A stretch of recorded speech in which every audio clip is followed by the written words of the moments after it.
Hi, my name is Alan Weinstock. I was born in Passaic, New Jersey.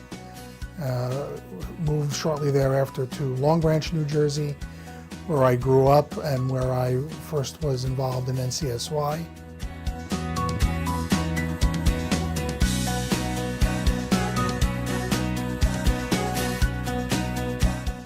Soon after my bar mitzvah, in my teenage years, I got very involved in NCSY, found it very interesting and fulfilling and exciting. And over the years, I became more and more active in it. I became one of the first regional presidents of the Eitz Chaim, New Jersey chapter of NCSY in the mid-60s. In a way, the Weinstock children were raised with NCSY. It was a part of the Jewish and spiritual nourishment of our childhood and our formative years. We always heard the story of Eitz Chaim NCSY, New Jersey Region NCSY. My father was the first regional president, and it was expected that the Weinstock children would continue in that path. In NCSY, before I found out that I was supposed to marry this lady, we all knew a little bit about each other. And one of the things I knew about Robin was that she had a sister and that both of them were adopted. But I always had the impression from what she said that she had an older brother. And it's true. I always thought of Alan almost like having an older brother who I never had.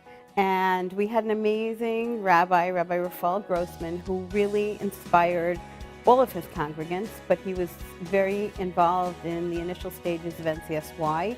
Having those few people in the community like Alan to set an example and be a role model and to be there. And I've always admired him and everything he's accomplished.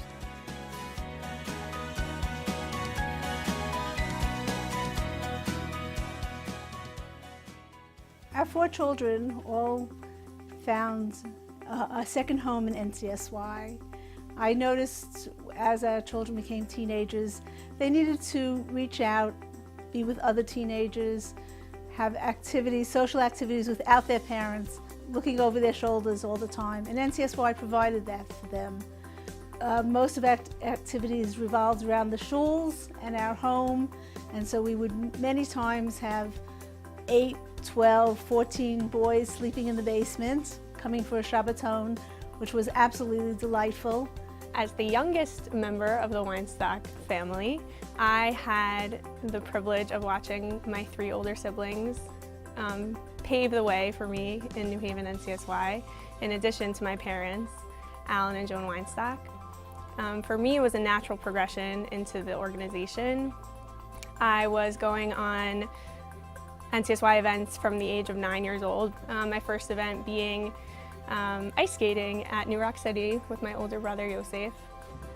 NCSY, as it was experienced by my father and his children, was very synagogue-based.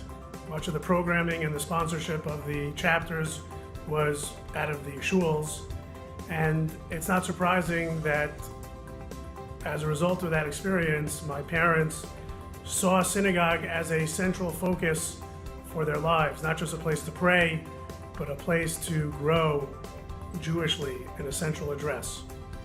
And that certainly rubbed off in me as I serve as a rabbi of a multi-generational 600 family synagogue down here in Florida. And so it's a wonderful opportunity today to wish a mazel tov to my parents for this well-deserved recognition and to thank NCSY for all that they have done. My parents taught us through their support of NCSY and their support of us in NCSY that it wasn't enough to build a Jewish home and to proudly observe Jewish tradition, even though we did that very well. But it was also important to reach out to others and to provide that for the rest of the community. My parents really embodied that for New Haven NCSY. For years, they were the contact, and for years, their home was the address and the home base for NCSY in New Haven. And it really shaped our outlook, our Jewish identity, our excitement about Judaism, and our parents knew that. I want to thank NCSY and the Ben Zakkai Honor Society. NCSY to the Weinstock family is everything. We wouldn't be the family we are without it. Goes back from my involvement over 50 years ago. I certainly wouldn't be the person, the Jew that I am today, without having had NCSY back in the 60s. And our children wouldn't have developed into the leaders of the Jewish community that each one of them has turned into. And for that, we owe a debt of gratitude to the organization, to the leaders, the supporters, and everyone involved in this organization. Thank you very much. I would also like to thank NCSY for being there for my family, for my children, and for my community. Many of the young people in our community would have not grown to be the young men and women they are today if it was not for NCSY, our children included. I think that NCSY has grown to be an organization that has grown with our times, and they have provided our young people with a social atmosphere and a learning atmosphere that can continue for many years to come.